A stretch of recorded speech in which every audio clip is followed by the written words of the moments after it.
Olá, amigos da TV Comunitária do Rio de Janeiro, Canal 6 da NET. Começa agora o nosso Encontro com a Justiça. Esse encontro que nós fazemos para conversar com você sobre as questões do judiciário, a questão do dia a dia, a questão dos direitos da cidadania. E o nosso convidado de hoje é um empresário de sucesso, mas um homem que tem uma visão social voltada para o esporte, voltada para a comunicação, é o jornalista Sérgio Pugliese.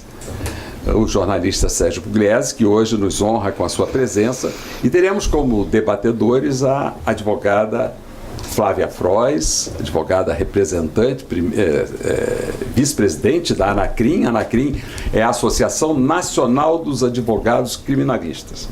E o nosso querido poeta, desembargador Antônio Carlos Esteves. Boa noite, querido Sérgio Pugliese. O nosso programa chama-se Encontro com a Justiça. Então eu queria que você começasse dizendo qual é a sua visão da justiça. O que você acha, qual é a importância do poder judiciário na nossa sociedade? Boa noite. Boa noite, é um prazer imenso estar aqui. Eu sempre acompanho, né, as entrevistas, gosto muito do programa. Eu acho que a justiça, no meu ponto de vista, é a esperança, né? Eu acho que é a luz no fim do túnel, aquela luz que não pode apagar nunca, né? É o que a gente se apega, né? Ainda mais num momento como esse que nós vivemos, né? De tanta violência, de tantas denúncias, né? De tanta corrupção. É o que a gente torce para que nunca morra, né? A justiça, e que ela cada vez se firme mais com nomes importantes. Eu, como jornalista, eu acho que, por exemplo, eu fui chefe de reportagem durante muitos anos, né?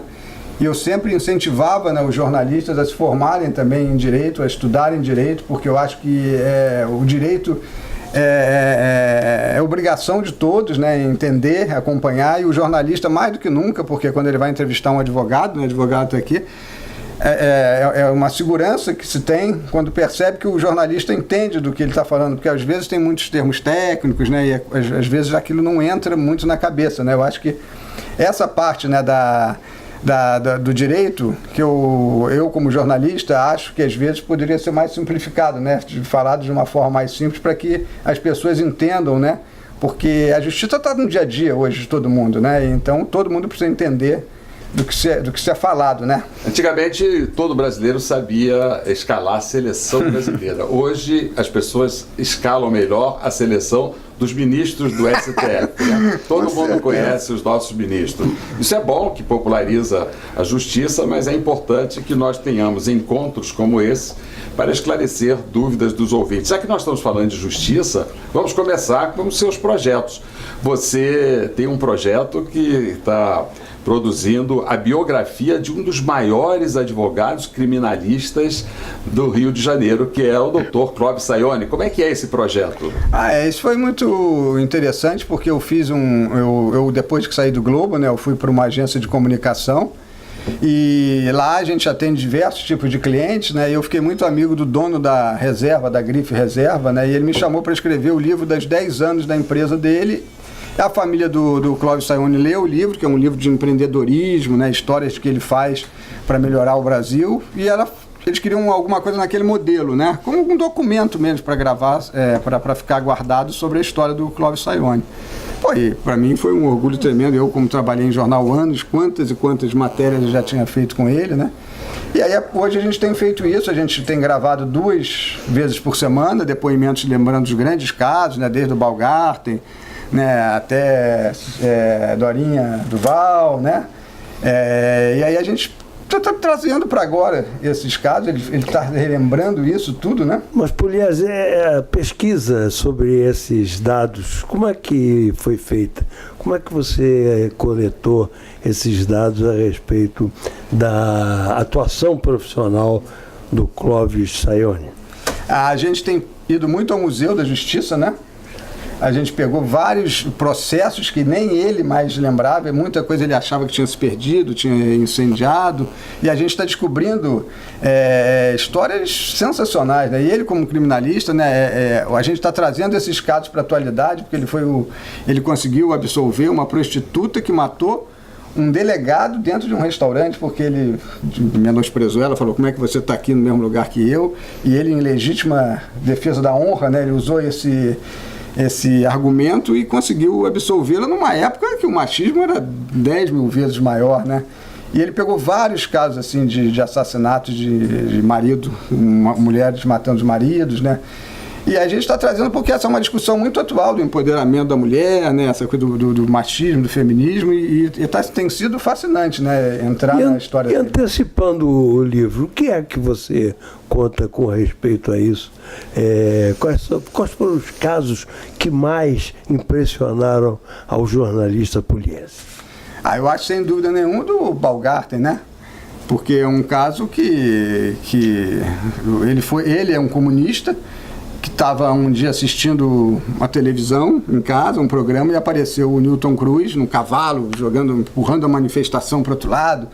E ele falou assim, como é que pode um tratamento que ele dá ao povo, não sei o quê. E uma semana depois, o Newton Cruz liga para ele querendo contratá-lo para ser o advogado dele, né?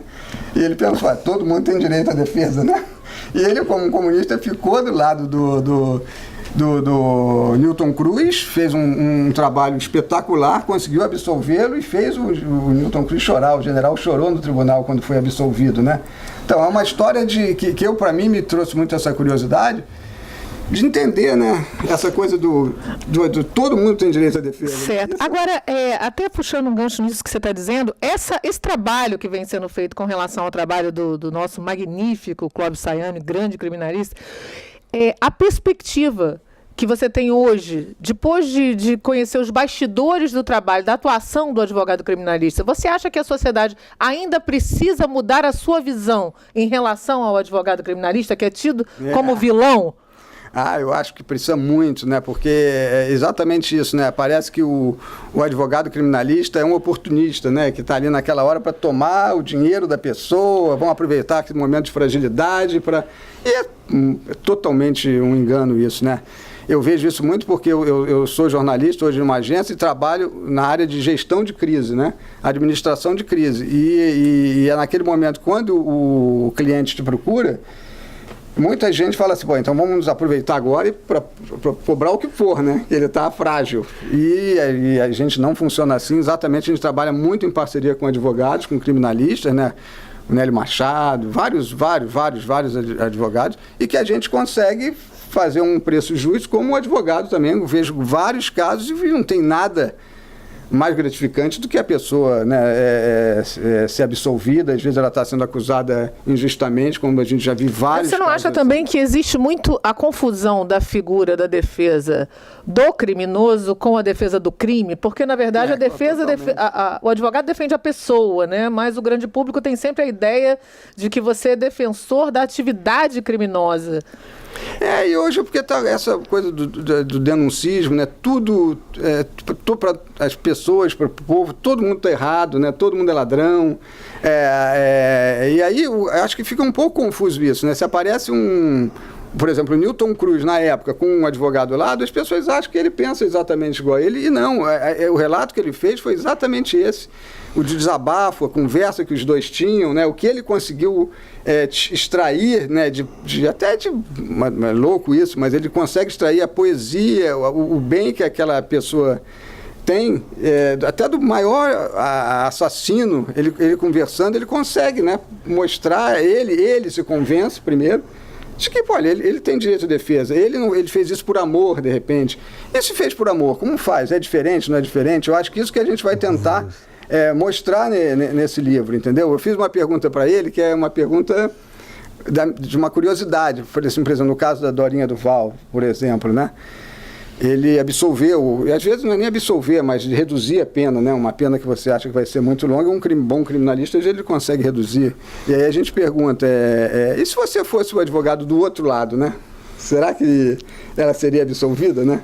Você tá dando uma oportunidade ótima de a gente poder explicar que a defesa, às vezes, não é para a absolvição, mas sim para a redução da pena. Eu acho que isso é importante que o telespectador compreenda. Fala sobre isso.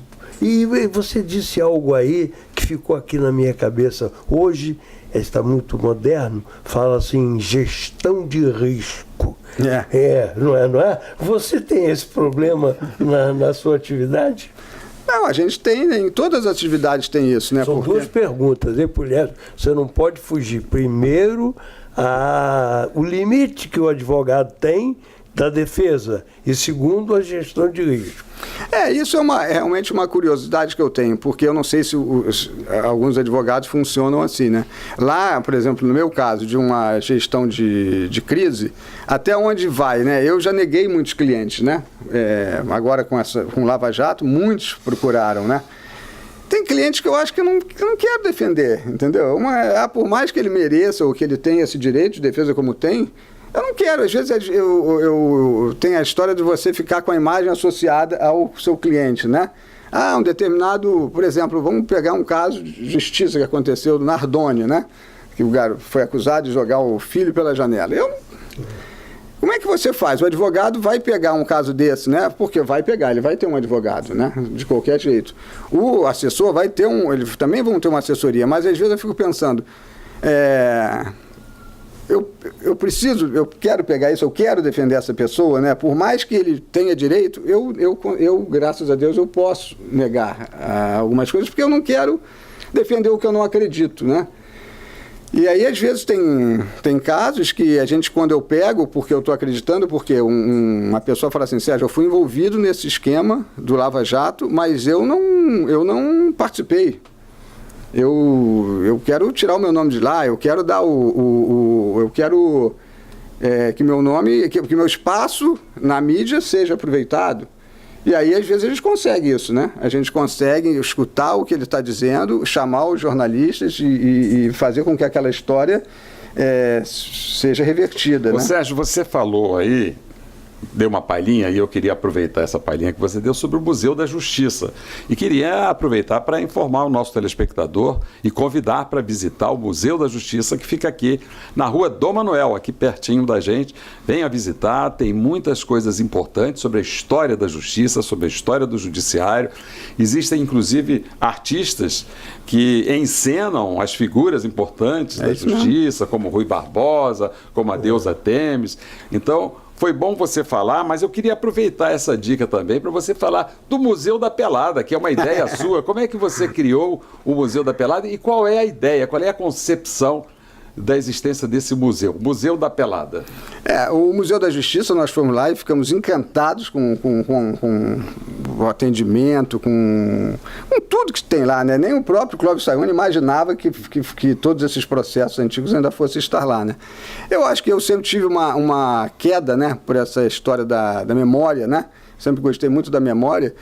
E eu já tinha uma coluna no Globo, ficou 4 anos e meio, que se chamava Pelada Como Ela É, que mostrava assim, o amor, a loucura que os peladeiros faziam para jogar bola. O peladeiro que foi jogar bola no dia que o filho nasceu, o peladeiro que foi jogar bola no dia do casamento, na lua de mel.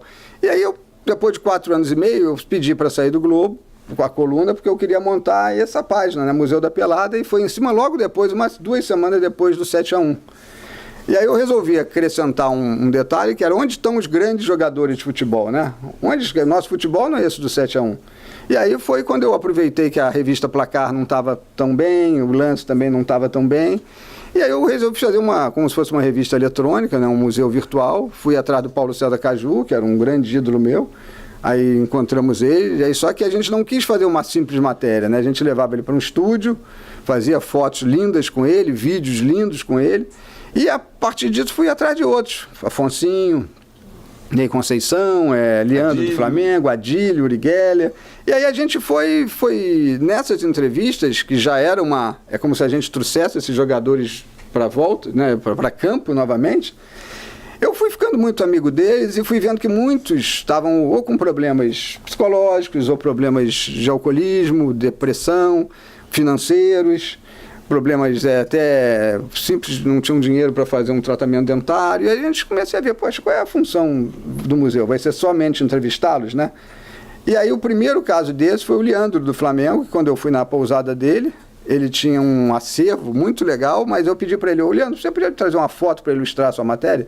Aí ele trouxe 5 sacos do supermercado, uma caixa de sapato, mas tudo guardado ali, o acervo dele. Eu falei, caramba, Leandro, mas isso vai se perder, cara, com o tempo. Ele falou assim, mas você quer que eu guarde aonde, né? Eu falei assim, tem que digitalizar tudo. Ele falou, cara, ninguém faz isso. Eu falei, então eu posso levar para você e te dar isso de presente, né? E ele queria ter um case desse, né? Ele levei tudo, fiquei 6 meses comigo, porque como o museu não tem patrocínio, a gente vai nos amigos, né? E consegui digitalizar tudo, tirar todas as marcas de durex, das fotos, clipes, tirar o amarelado das páginas de jornal, muitas rasgadas a gente conseguiu restaurar, botamos numa caixa e devolvemos para ele com um CD dentro.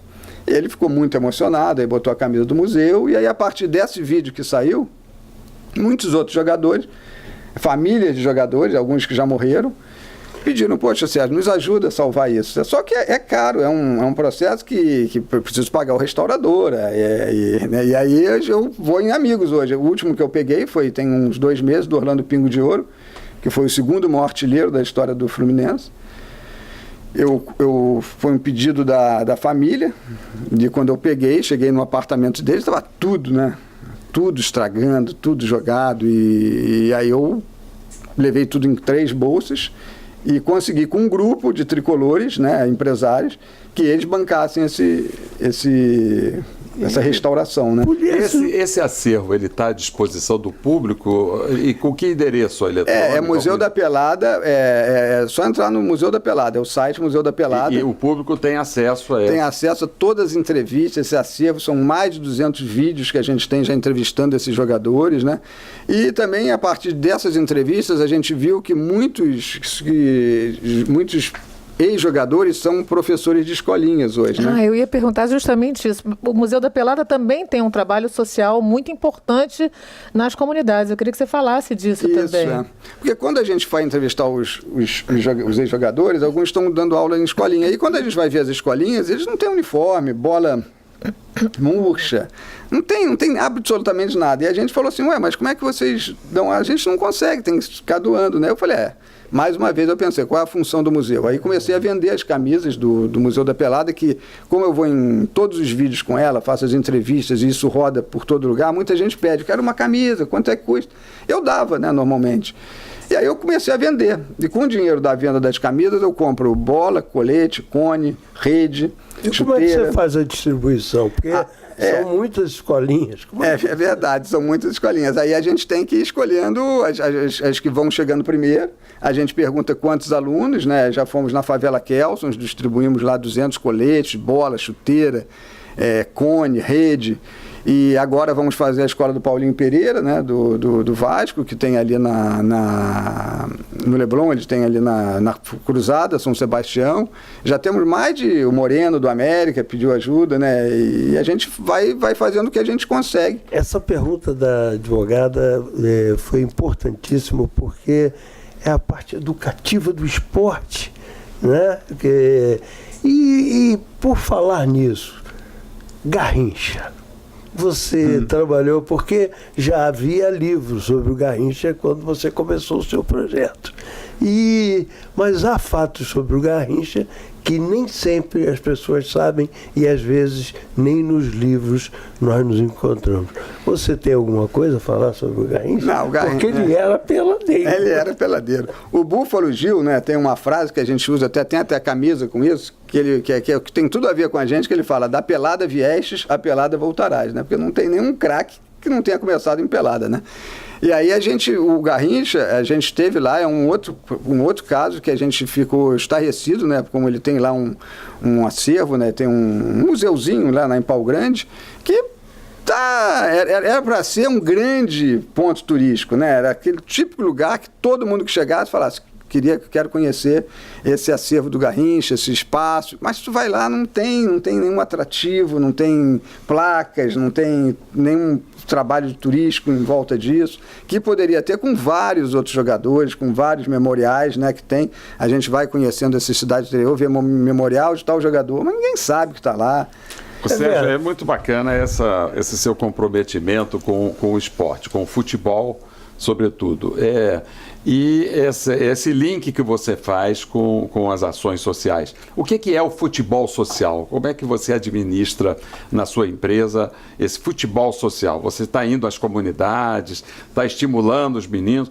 Porque você falou aí um termo popular, bola murcha. Nosso esporte, nosso futebol está com uma bola bem murcha, né?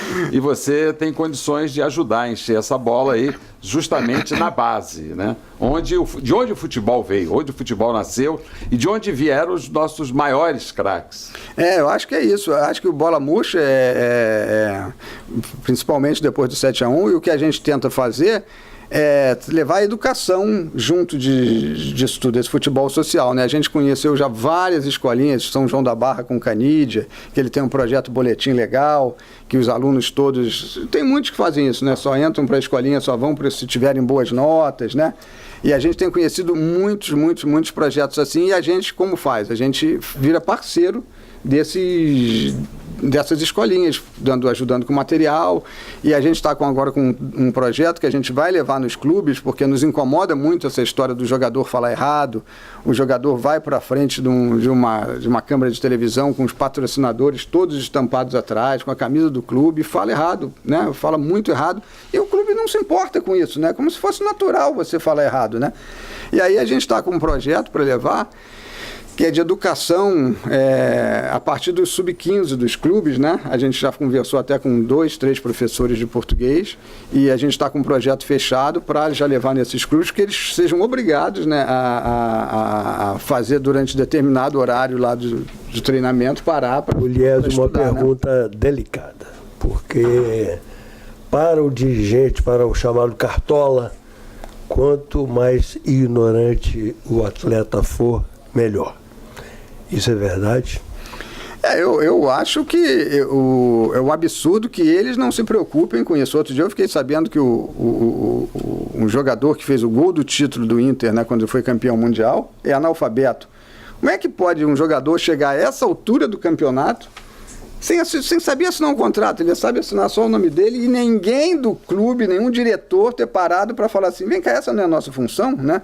De educar o jogador, é só ele entrar no campo para jogar bola. Então o Museu da Pelada a gente faz muito isso, entra na base, né? A gente começa na base para mostrar que ali é que ele tem que começar. Eu estou falando isso porque nós temos o Tostão médico, e nós tivemos um grande jogador que foi do Botafogo, que morava no andar de cima de onde eu moro, e com a morte dele, depois de cumprimentar, etc., com a morte dele, eu vim saber que ele era o famosíssimo Kaká, que era engenheiro e era jogador do Botafogo, na rua Dona Mariana. Mas, Sérgio, a Approach, a sua empresa, ela cuida de quê? Qual é o objetivo da Approach? A Approach hoje é uma agência de comunicação que ela faz tudo que for de comunicação a gente faz, desde gerenciamento de crise, para empresas, para pessoas, gestão de imagem para artistas, faz media training para empresários, né, para você, na hora de você entrevistar, você não cair em casca de banana. Nós construímos sites, fazemos discursos, artigos. Para cada cliente, né, precisa, por exemplo, um supermercado precisamos divulgar essa promoção no Brasil todo, e a gente consegue criar formas agradáveis de que os jornais gostem disso, né, na hora que a gente... E quem são os seus companheiros nessa empresa? Hoje, lá por hoje, tem 160 jornalistas, né, hoje é maior do que redação, até do que algumas redações, a gente tem em São Paulo, Brasília, né, tem no Rio... a gente tem um cuidado muito grande, né, para divulgar, por exemplo, médicos, né, que queiram, porque sempre que tem um profissional que precisa ter um cuidado com as sociedades, né, de medicina, né, a gente conversa com eles todos antes para saber até onde pode ir, até onde não pode ir. Lançamentos de produtos, tudo que você imaginar de comunicação, a gente hoje... Mas isso hoje, Sérgio, com as mídias alternativas, né, que acabam ocupando um espaço que era absoluto das mídias corporativas ao longo da história, o que muda nesse trabalho de divulgação de imagem com as mídias alternativas? Excelente pergunta essa, porque muda... na verdade, as pessoas têm muito aquela preocupação de falar assim, mas os jornais vão acabar, e aí, onde é que a gente vai divulgar? As revistas estão acabando. Só que pra gente, né, você precisa ter uma empresa que seja muito muito antenada nas mudanças que estão acontecendo. A gente vai muito para o exterior, vai ver o que está acontecendo lá fora. Por exemplo, hoje, a gente hoje já funciona também como uma agência de publicidade, né? A gente é comunicação e publicidade, porque as agências de comunicação pegaram um pouco desse mercado. E hoje, por exemplo, você vê clientes nossos que eles pararam de anunciar os anúncios tradicionais, eles investem nos influenciadores. A gente tem hoje essa parceria com os influenciadores, a gente mapeia todos eles, sabe quem são, qual o alcance que ele tem, qual que ele não tem, quem é o influenciador que realmente vai te ajudar, porque às vezes não adianta ele ter 200 milhões de seguidores, você quer só lançar o seu produto em Copacabana. E aí a gente sabe exatamente quem é o influenciador de Copacabana. E quem são os influenciadores? São os formadores de opinião? Isso. É isso? São os formadores de opinião, são os youtubers, alguns nos casos de youtubers. A gente viu agora um caso de um cliente nosso que ele tem um produto de beleza, de cabelo, que ele queria lançar esse produto e ele não queria mais fazer o anúncio, porque o anúncio não estava dando resultado, e a gente sugeriu para ele que fechasse com um determinado influenciador, determinado youtuber. A menina foi no supermercado, fez um post, um vídeo falando assim, já estou aqui, comprei esse produto. Ele falou que em 2 dias já acabaram os produtos dele, né? Ô Sérgio, eu vou te fazer uma provocação, mas vou deixar para você responder depois de falar sobre essa sua atuação na área dos adolescentes infratores. Você é um comunicador e resolveu dar uma oportunidade para os adolescentes infratores que vieram da TV Degase e quando saem do cumprimento da medida, não tem alternativa, você resolveu abrir a porta para eles. Mas a minha pergunta e a minha provocação é mais ampla. Por que não levar o esporte para dentro dos presídios? Isso é um sonho nosso, né? O Museu da Pelada, ele conseguiu, acho que, entrar em várias áreas que as pessoas ficavam um pouco em cima do muro, né? Eu não sei se porque a gente começou entrevistando logo o Paulo César Caju, que é um que não tem negócio de em cima do muro, ele chuta o balde mesmo. A gente pegou muito esse perfil de não... Todos os comentários que chegam no Museu da Pelada pelo Facebook, a gente responde mais ou menos 500 por dia, a gente não deixa nada sem resposta. E isso foi muito legal porque a gente ganhou um engajamento muito grande, a gente teve essas pessoas perto da gente. E a gente fala de todos os temas que a gente quiser, né? A gente fez agora uma matéria grande sobre a campeonato de gays, né? E muita gente falou assim, caramba, vocês vão dar isso, não vai dar? Eu falei, por que não, né? Aí a gente deu esse liguei, né? Liguei dos campeões que eles chamam. Tinha uma drag queen que fez as entrevistas e deu uma repercussão muito grande isso. Depois fizemos um jogo de anões, né? A seleção brasileira de anões, que as pessoas ficam cheias de dedo de falar as coisas, pô, vocês vão tocar nesses assuntos, isso aí hoje é tudo muito delicado, e a gente não tem essa preocupação. Essa dos presídios é um sonho, porque a gente está montando um time do Museu da Pelada, né? Que é um quê? Um time para rodar o Brasil exatamente por causas, né? É um time de causas que a gente vai, olha, o Retiro dos Artistas está precisando de ajuda, então vamos fazer um jogo para arrecadar mantimentos e ajudar o Retiro dos Artistas? Então entra nessa causa, porque nós estamos já com um projeto para levar... Chama-se Filosofia no Presídio. Isso é sensacional. Nós estamos levando muitas pessoas preparadas. O Ricardo Cravalbim, claro, que é um bom concorrente seu numa área, você é expert do Museu do Esporte, e ele é o nosso papa em música popular brasileira. Então, ele já é o nosso parceiro, tem o embaixador Jerônimo Moscardo, que é o autor do Filosofia na Praia, e nós agora estamos seduzindo esse pessoal para levar a filosofia para dentro da cadeia. Então, se você, junto com a filosofia, com o teatro, com o esporte, com a leitura, porque a leitura para o preso proporciona a redução da pena. Exatamente. E se nós levarmos o esporte com a força e com a comunicação que você tem, acho que nós podemos ajudar a mudar um pouquinho esse tratamento indigno que nós damos àqueles que são condenados pela justiça. Então, você já fica desde já desafiado, mas fala do seu projeto com o Degase. Como é que funciona isso? Esse projeto é maravilhoso, é do Eduardo Caon, né, que é um professor de lá. Ele é um... Conheço muito, ele é ótimo. Ele é maravilhoso, ele já está lá no Degase, já com esse projeto espetacular. E o que ele fez? Ele criou, lá tem várias oficinas no Degase, eu entrei lá e quero botar uma do Museu da Pelada, que tem um box lá que eu já vi que está aberto, com várias ONGs, e lá eles põem, tem uma oficina para gastronomia, para aprender, né, o chefe de cozinha, tem outra para costura, tem de diversos tipos. Aí eu vi que tinha uma aberta lá, eu falei assim, não, essa aí eu quero para o museu, porque eu acho que dá para a gente colocar, levar jogadores lá para falar da experiência deles, né? Excelente. E eles já toparam. E o Eduardo, que uma vez, ele viu que depois que, quando eles garotos estavam para ganhar liberdade, era na verdade, quase um drama, né? Porque ele falou, o que aquele garoto vai fazer? Vai para a família que não tem condição de bancar, ele não tem emprego, e ele se perde, né? Não sabe o que faz. Aí o que ele fez? Ele falou, vou criar um canal.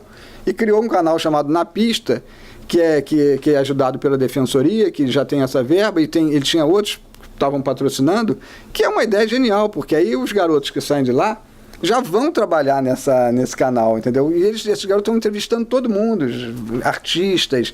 Aí eles, até que quando eu vi, eu falei, pô, esse trabalho é maravilhoso. E entrei em contato com eles, ou eles comigo, já nem lembro se foi eu. E aí eles me entrevistaram sobre o Museu da Pelada.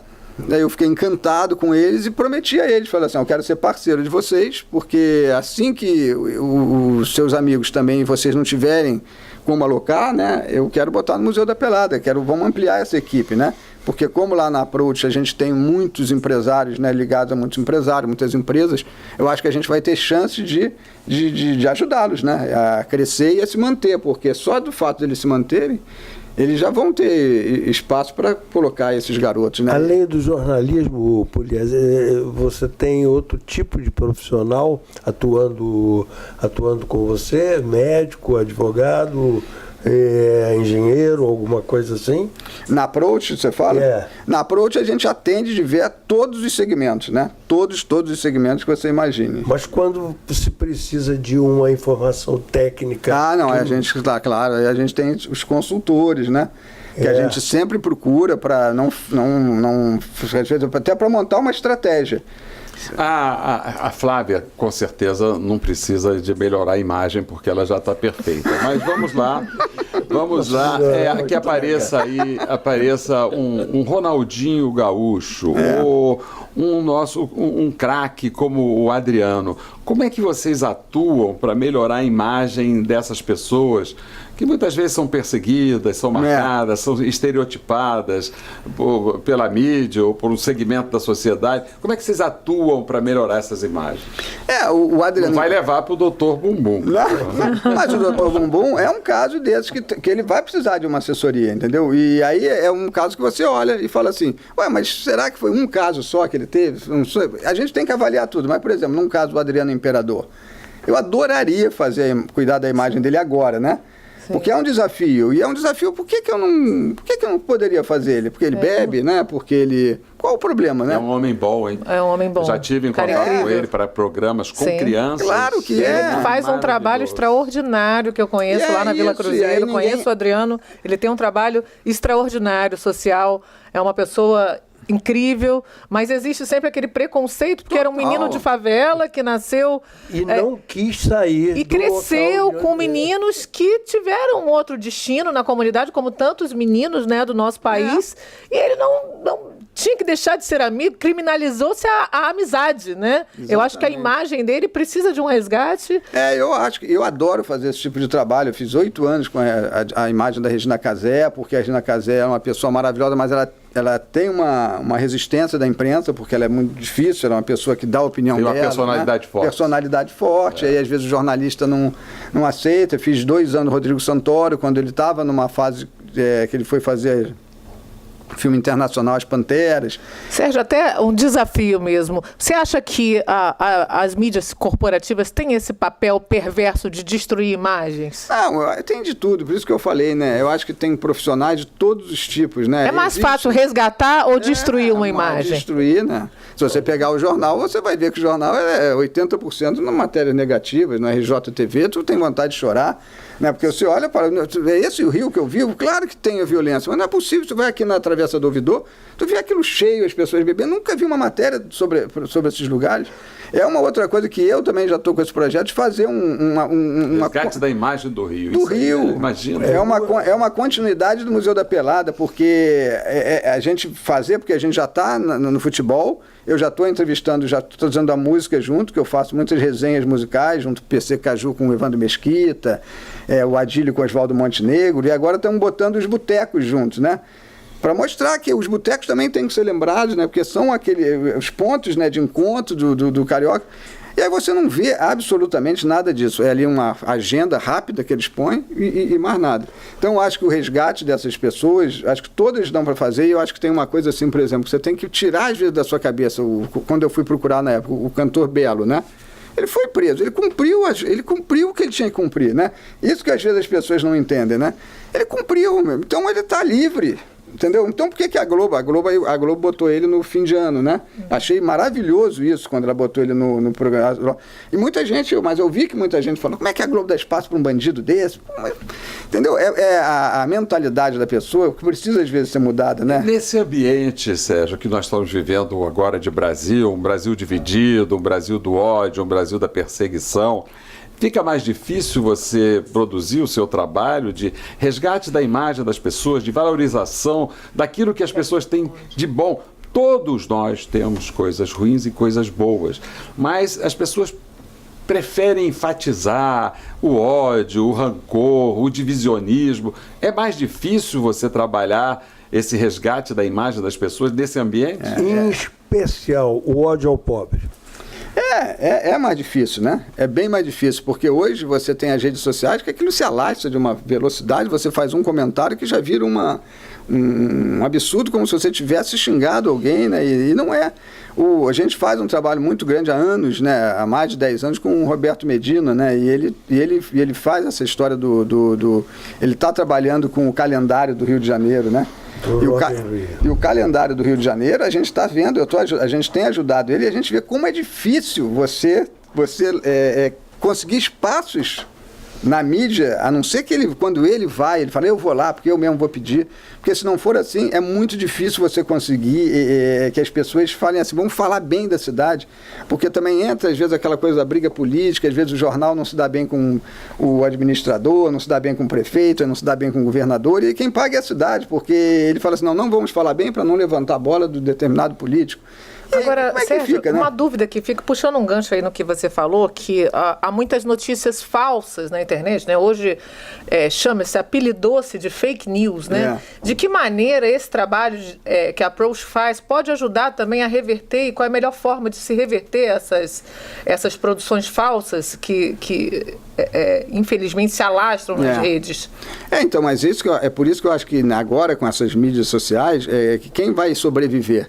Qual o influenciador, o youtuber que vai sobreviver? O que tiver credibilidade, né? Que as pessoas estão em busca de credibilidade. Se você vai lá, você acredita em qualquer coisa que você lê, você não está agindo corretamente. A Approach, a gente criou um manual, né, para combater o fake news, né, para os clientes entenderem. O Facebook tem esse manual, se você procurar lá, você vai achar coisas para você ler, para não cair nessas histórias. Porque montar, e isso a gente é muito procurado e a gente não faz também, aquela história do fake news, ou a coisa da maldade, você trabalhar tal dossiê, olha, tem esse dossiê aqui para você falar mal daquela pessoa, entendeu? A gente não faz isso, entendeu? Sem falar nome, porque não está na ordem, não pode, mas vocês já foram procurados por candidatos para melhorar a imagem? Direto, toda hora, né? Toda hora. Candidatos que, às vezes, né? Em muitos casos, a gente pegou pessoas que a mídia tinha uma visão completamente distorcida, a gente foi se aprofundar sobre ela, perguntar para ela primeiro. É o que a gente faz nas empresas quando a gente fecha. A gente tem um serviço que é chamado de diagnóstico, né? Para a empresa antes de descontratar. Por exemplo, você tem uma escola. Aí você, quero uma rede de educação, né? E aí você quer divulgar e você nos procura, mas a gente sugere, às vezes, esse diagnóstico antes para quê? Primeiro, a gente fazer uma consultoria para entender como é que você está sendo visto pela imprensa. Como você é visto pela imprensa, né? Você Se a imprensa ligar para cá, quem atende o telefone? Né? Qualquer um atende, né? Se o seu site está atingindo o que você quer, você usa bem as redes sociais, como é que você usa o seu Instagram? Twitter você usa? Né? Como é que isso está funcionando, isso não está funcionando? E aí a gente entra, a gente vê até o seu concorrente. O que o seu concorrente está fazendo? Você sabe o que ele faz? Como é que... Não sei, não acompanho. E aí a gente faz esse raio-x todo para a empresa, né? E dá, olha, hoje a imprensa te enxerga dessa forma, o seu concorrente está fazendo isso tudo que você não está, por isso que ele está à sua frente, e suas redes sociais não estão atingindo absolutamente nada, porque a gente só trabalha com esses especialistas e entrega esse diagnóstico para a pessoa. E a partir dele, aqui ela vai pensar assim, pô, às vezes ela não precisa nem contratar assessoria naquele momento, ela precisa reformular o site, ela precisa melhorar o discurso dela interno, né, para os funcionários, e aí a partir daí depois que ela decide, entendeu? Então, quer dizer, esse trabalho de comunicação hoje, quem não tem, é muito difícil você encontrar uma empresa que não tenha, né? Porque ele é uma espécie de defesa, até mesmo nas redes sociais, quando chega uma fake news, se você tem um trabalho de imprensa forte, aquilo ali estanca mais rápido, né? Porque você tem as ferramentas, você tem um método de não deixar que aquilo se espalhe tanto, né? E é fundamental isso. Você falou aqui em administração, gestão de crise. Isso é feito na sua empresa através de coaches? Nós entrevistamos outro dia um especialista em coach. São esses profissionais ou tem outros? Você tem psicólogos? Como faz? Tem tudo. Depende do que a pessoa quer, né? A gente tem até fonoaudiólogo, né? Porque se o determinado presidente escolhe uma pessoa para ser porta-voz, a gente vai entrevistar aquele porta-voz e ver se ele está preparado para aquele cargo, porque às vezes ele não está, né? E a gente faz muitos media training, que é esses ensaios, esses treinamentos para que a pessoa vá para um ao vivo, de repente, numa TV grande, e a pessoa às vezes se apavora com aquilo. Ela está acostumada a dar entrevista no estúdio, né? E a gente fez uma vez isso com um presidente de banco, que ele tinha escolhido um porta-voz, e o porta-voz não queria fazer media training, porque ele disse que já era experiente, que ele tinha tudo, não precisava, e a gente fez um media training de surpresa para ele. Levamos ele lá na empresa, estava uma sala assim com a gente conversando normalmente, e aí o pessoal da equipe da Rede Globo já estava lá embaixo na recepção, com algumas informações pesadas sobre a empresa dele, que a gente sabia, né, que o presidente autorizou que fosse passado para o repórter. E aí, de repente, a gente está conversando e entra um cara abre a porta, bate, e entra um cara com uma iluminação, um microfone, e o repórter e o cara ali sentado, ele fala assim, o que o senhor tem a me dizer sobre os altos índices cobrados pelo seu banco, não sei o que, o cara, não, mas não foram os altos índices, aqui ele sentado, tudo isso é truque, aí ele põe a câmera de cima para baixo para mostrar a inferioridade da pessoa, aí a pessoa tremia, e aí não sei o que, aí teve na segunda pergunta, mas os juros cobrados, a classe C, vocês prejudicaram a classe C com esses juros, e aí ele começou a tremer, ele inventou a informação para sair da resposta, e o cara chegou e falou assim, eu sou tal repórter da tal emissora, ele falou assim, como é que o senhor acha que o seu presidente ia gostar de você como porta-voz? Você acha que ele te daria que nota como porta-voz? Ele falou, não sei, é porque eu fui pego, mas eu de repente no estúdio me saio melhor. Aí ele fala assim, então... Sérgio, vamos falar um pouquinho aí do seu currículo. Você é um jornalista famoso, conhecido, respeitado, já trabalhou em vários órgãos de comunicação social do Brasil. Como é que é essa sua caminhada no jornalismo? Há muita diferença entre o jornalismo de quando você começou e o jornalismo de hoje? Eu não vejo diferença, eu nunca gostei muito de lamentar, né? Eu acho que o problema do jornalista, às vezes, é que ele fica para reclamar muito. Eu sempre fui acompanhando o que estava acontecendo, né? Mesmo até a mudança de um editor dentro da tua área, né? Você fala assim, vai mudar o editor tal, porque às vezes é um editor que você se dá bem. Eu nunca fiquei chateado com isso, né? Eu acho que a pessoa tem que dançar conforme a música, ela tem que entender vários discursos, ela tem que olhar para todos os lados, né? Saber ouvir muito, né? Eu sempre fui assim, comecei no JB, eu era fotógrafo, né? Eu comecei como fotógrafo, mas não tinha...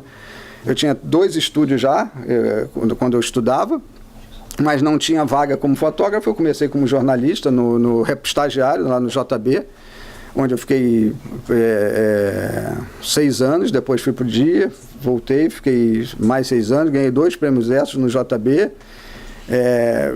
depois fui para o Globo, fiquei 5 anos, e em todas as áreas, né? Eu passei praticamente por todas as áreas do jornal, porque eu também acho que isso é fundamental, você rodar, você ter vários chefes, você ter vários conhecimentos, né? Não parar só, fiquei no segundo caderno, esporte, coordenei carnaval, coordenei campanha política, fiz de tudo um pouco, né? E até uma hora que eu falei, poxa, eu quero sair, né, de jornal, porque também tinha uma hora que já estava ali. E eu fui me associei à Approach, né, que eu estou lá desde 2000, também é uma área um lugar que eu atendo tudo, eu vou praticamente a todos os clientes para ver o controle de qualidade, ver se eles estão sendo bem atendidos, e acaba que você faz uma coisa que eu mais gosto de fazer, que é você unir pontas, entendeu? Você vai numa empresa de beleza, depois você vai numa empresa que quer atingir a classe C e ela não sabe como é, mas você sabe porque você está sempre nas favelas. A gente tem a ANF, que é a Associação Agência Nacional, Agência de Notícias das Favelas, que eu sou conselheiro. A gente acaba sabendo tudo que está lá e a gente já conseguiu passar para determinados clientes, para ele fazer a propaganda dele com o motorista do Ferro Velho falando. Ele falava, Ferro Velho, não sei o que, aí de repente ele falava, e promoção no supermercado tal hoje, não sei o que. E deu super certo. Agora, a gente só sabe isso se a gente estiver rodando tudo, né? Mas a Approach já existia antes de você. Você não fundou a Approach. A Approach já, ela tinha, na verdade, com o nome Approach, foi depois que eu fui. Antes era Beth Garcia, né? Ela funcionava como Beth Garcia e virou depois Approach. E hoje a gente está em até parcerias internacionais, a gente tem grandes empresas que querem vir para cá, às vezes nos contratam para ver o mercado, né?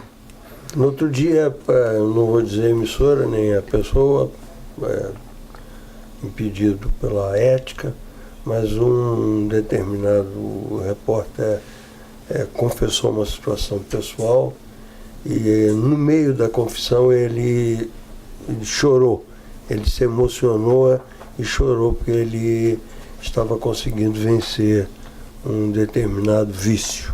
Como é que você vê um fato como esse, não ensaiado, não preparado, como é que se transforma um fato eventual que venha de surpresa em alguma coisa técnica para a sua função? Eu acho que tudo que é espontâneo, como foi o caso desse, tudo reverte positivamente, né? Muita gente que não gostava dele passou a gostar ali, né? Porque falou de verdade. Eu acho que isso é que falta nas pessoas. Eu acho que todo mundo que fala com o coração, fala de verdade, ele convence, porque é verdade, né? Ele não precisa muito esforço. E ali ele fez um desabafo, né? E acabou ganhando a admiração de eu, que pelo menos conheço várias pessoas que não gostavam dele, que a partir daquele momento ele ganhou a simpatia. Né? Agora, Pri, você fez uma colocação aí que você trabalha com várias empresas internacionais sobre esse aspecto da consultoria. Mas, por outro lado, você também tem parceiros nas mídias internacionais, eu imagino. E a minha pergunta, até como provocação, como jornalista que você vem de uma visão que nós temos aqui, né, que a gente tem, que trabalha com as mídias internacionais, né, com os veículos de imprensa internacional, é que eles dão um tratamento à notícia muito diferente daquele que é dado aqui. Eu costumo sempre dizer, quando a gente vai fazer algum trabalho sobre criminalidade, sobre violência no Brasil, eu sempre prefiro fazer primeiro com uma mídia internacional, com El País, New York Times e outras mídias, né, The Guardian, para depois fazer essa matéria aqui, porque o tratamento que vai ser dado à matéria, ao tema daquela matéria, é muito diferente. Como é que você vê isso como jornalista? Você diz diferente, diz melhor, né? Eles melhor. dão um tratamento melhor. Mais próximo da realidade. Mais autêntico.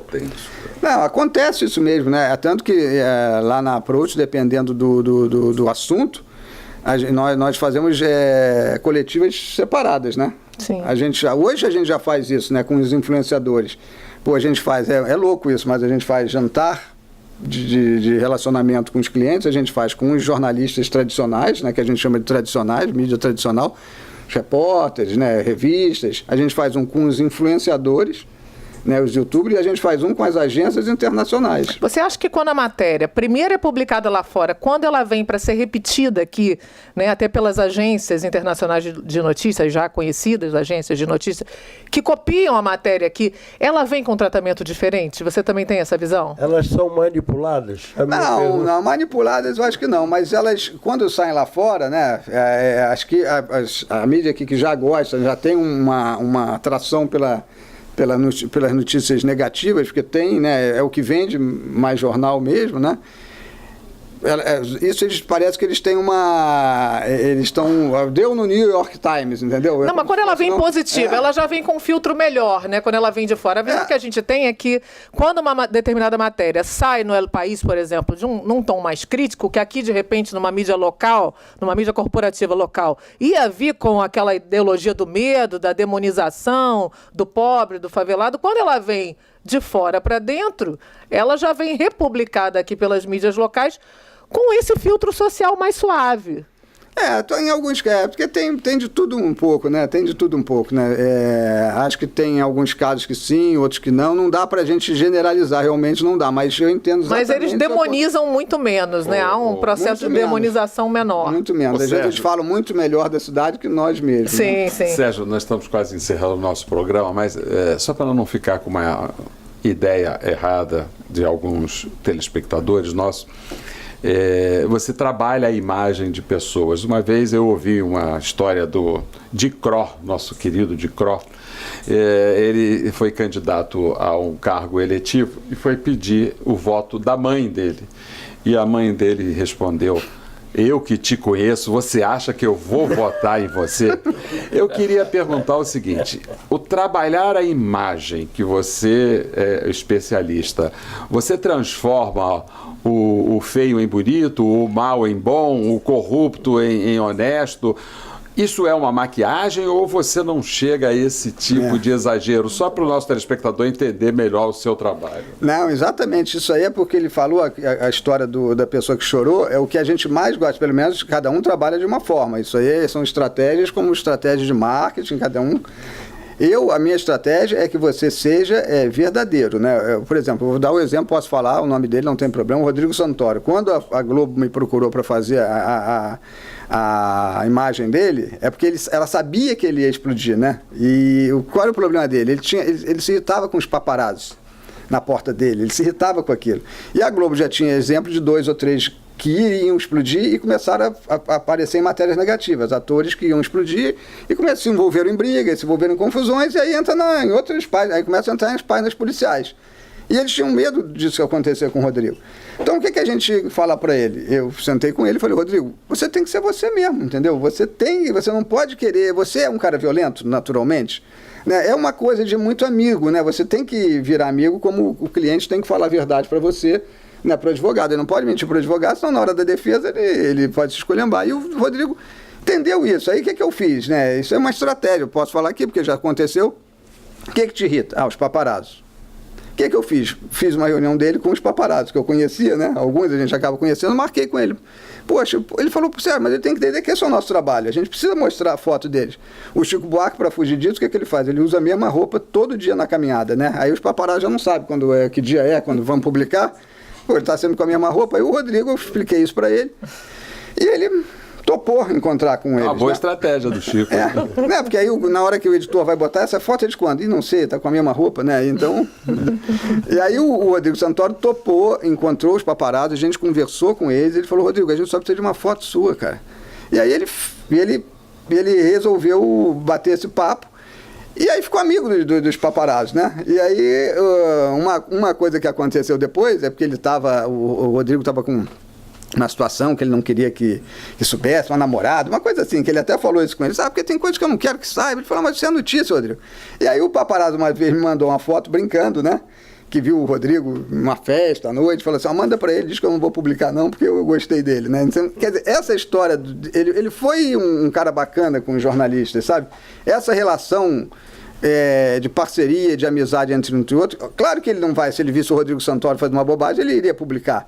Mas quando é uma bobeirinha, uma coisa assim, isso já vai diminuindo. Então são estratégias que a gente não vai maquiar, né? Mas o Rodrigo Santoro era impaciente e ele deixou de ser impaciente por conta dessas conversas, né? Meus queridos telespectadores do Canal 6, TV Comunitária do Rio de Janeiro, que espetáculo de programa esse de hoje. O nosso querido Sérgio Pugliese, um homem autêntico, um homem preparado, um homem do bem, um homem com uma visão social maravilhosa, deu-nos aqui uma aula de comunicação, de honestidade, de cultura e de humanismo. O programa de hoje, que contou com a presença privilegiada do nosso radialista de Búzios, Maurício Marques, agradecemos a presença dele aqui no nosso estúdio, e como debatedores a doutora Flávia Frois, da Anacrim, e o desembargador Antônio Carlos Esteves.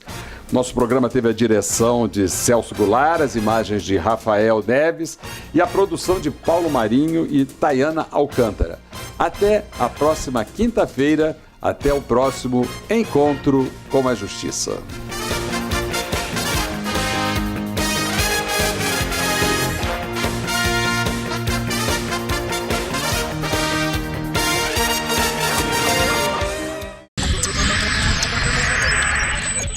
Olá, amiguinhos! TV Action no ar. E hoje vamos falar sobre o autismo. O Dr. Marcelo Lima vai tirar algumas dúvidas. Dr. Marcelo, o que é autismo? O autismo, cientificamente conhecido como transtorno do espectro autista, é uma síndrome caracterizada por problemas na comunicação, na socialização e no comportamento, geralmente diagnosticada entre os 2 e 3 anos de idade. Esta síndrome faz com que a criança apresente algumas características específicas, como dificuldade na fala e em expressar ideias e sentimentos. Quais os principais sintomas? Dificuldade na interação social, como contato visual, expressão facial, gestos, dificuldade em fazer amigos, dificuldade em expressar emoções. Como é descoberto? O diagnóstico de autismo é feito pelo pediatra ou psiquiatra através da observação da criança e da realização de alguns testes de diagnóstico entre os 2 e 3 anos de idade. Pode-se confirmar o autismo quando a criança apresenta a característica das 3 áreas que são afetadas nessa síndrome: a interação social, a alteração comportamental e falhas na comunicação.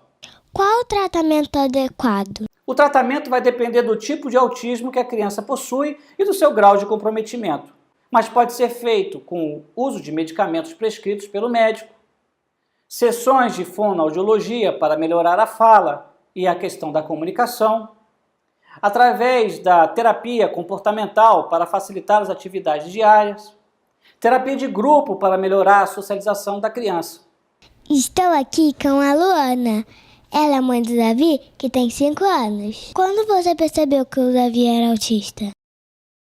Assim, Monique, desde pequenininho, porque ele, sim, demorou para andar, demorou para falar, ele demorou para fazer todas as coisas que as crianças normais fazem, entendeu? Ele não interagia com a gente, eu chamava ele não me respondia, ele vivia no mundo dele e não deixava eu entrar, entendeu? E aí o meu pai sempre falava para mim: Luana, vê que esse menino não tem atitudes de criança normal. A gente chama, ele não responde. Eu pensava até que ele era surdo, que ele não me ouvia. A neuro conversou comigo, me explicou, e eu no começo não aceitava, de jeito nenhum. Eu não queria aceitar que o meu filho podia ser autista, porque foi difícil para mim.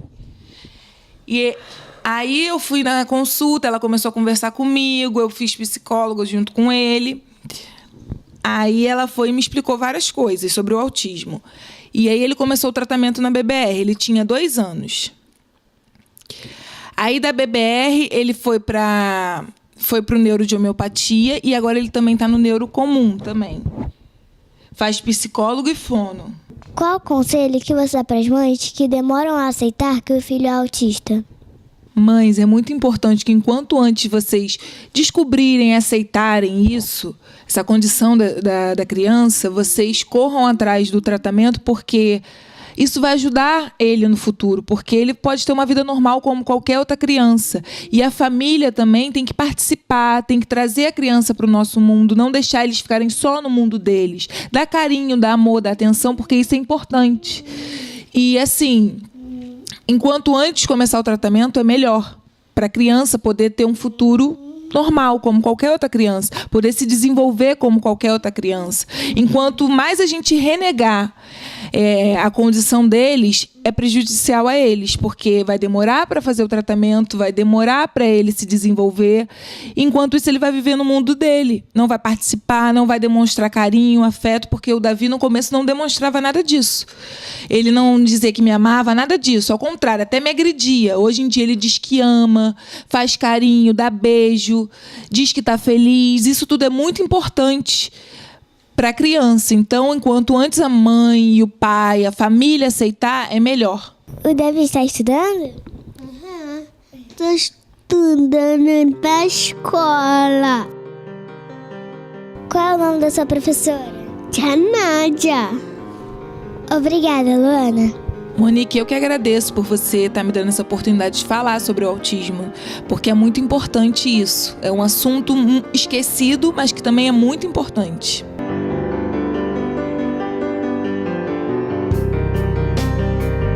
O TVECA de hoje fica por aqui. Até a próxima. Tchau, TVECA.